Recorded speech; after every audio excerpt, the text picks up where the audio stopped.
You're looking at a daguerreotype photograph from October 1888, taken outside the Whitmore family estate in Sussex. 7 people stand arranged on the lawn, the family, their staff, a visiting physician. But count the faces carefully. There are 8.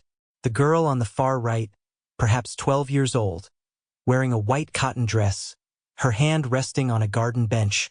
She was never there that day.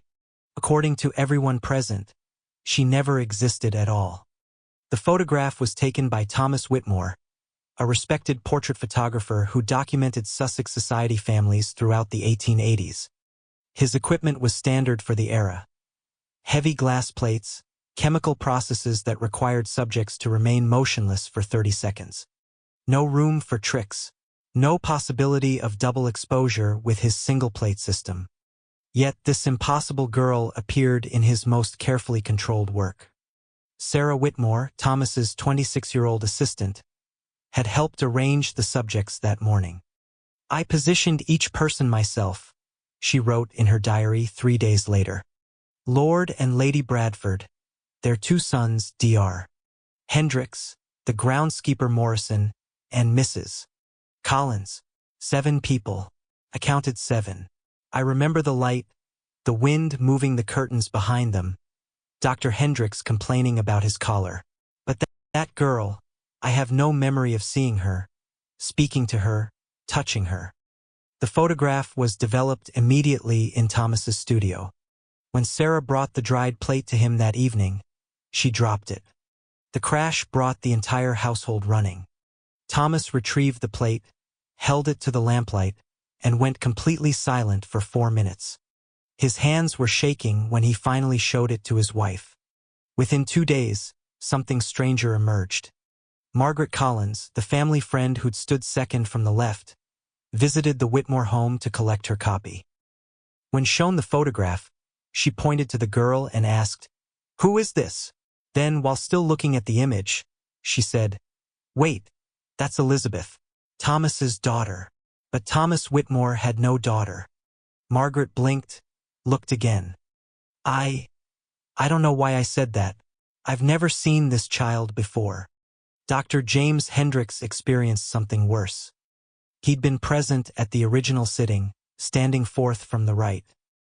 When Thomas showed him the developed photograph, Hendricks studied it for several minutes, then stated firmly, "This is wrong. The girl was standing between the Bradford boys, not at the edge. Why did you move her in the print?" Thomas hadn't moved anyone. The chemical process couldn't relocate subjects. Yet Hendricks insisted he remembered her differently, described her dress as blue not white, claimed she'd smiled at him. His memory was impossibly specific about someone who wasn't there. The Bradford family offered their own disturbing testimony. Both sons, ages 15 and 17, independently described feeling crowded during the 30-second exposure, as if someone stood too close to them. The younger boy, William Bradford, told his mother that night, "There was a girl standing just behind my shoulder. I felt her breath on my neck, but when I turned around after the photograph was taken, no one was there. Father scolded me for fidgeting." Dr. Ernest Pemberton, photographic specialist with the Royal Photographic Society, examined the plate in November 1888. His 14-page report documented several impossibilities. The girl's image showed the same chemical density as the other subjects, meaning she was photographed at the same time, under the same light at the same distance. Her shadow fell correctly across the grass. Her dress showed motion blur identical to the curtains in the background, proving she'd been present during that exact 30-second exposure. "I can find no evidence of manipulation," Pemberton wrote. "The plate shows no signs of double exposure, paste-in techniques, or chemical alteration. This child was photographed with the others, but she was not present." Thomas attempted 3 more photographs of the Bradford family over the following months, using different equipment, different locations, different chemical processes. The girl appeared in every single one, sometimes at the edge of the frame, sometimes closer. In the final photograph, taken in January 1889, she stood directly beside Lady Bradford, her hand clearly gripping the woman's sleeve. Lady Bradford later testified she'd felt pressure on her arm during the exposure, but attributed it to nervousness. The mystery deepened when Sarah Whitmore discovered something in Thomas's storage room.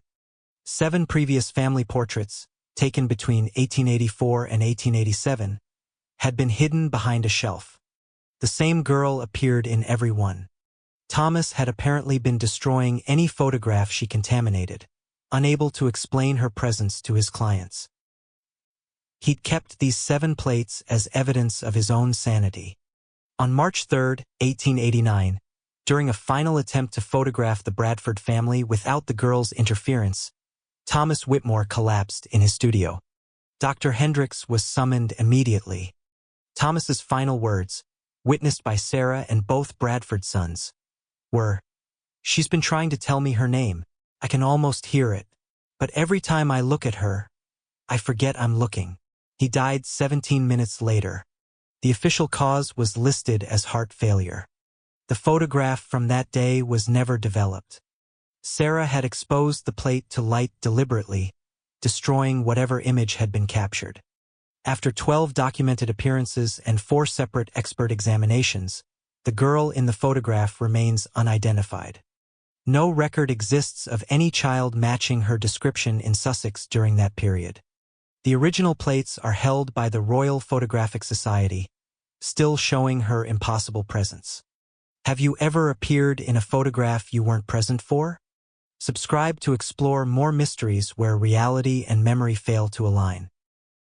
Remember, sometimes the camera sees what was never there.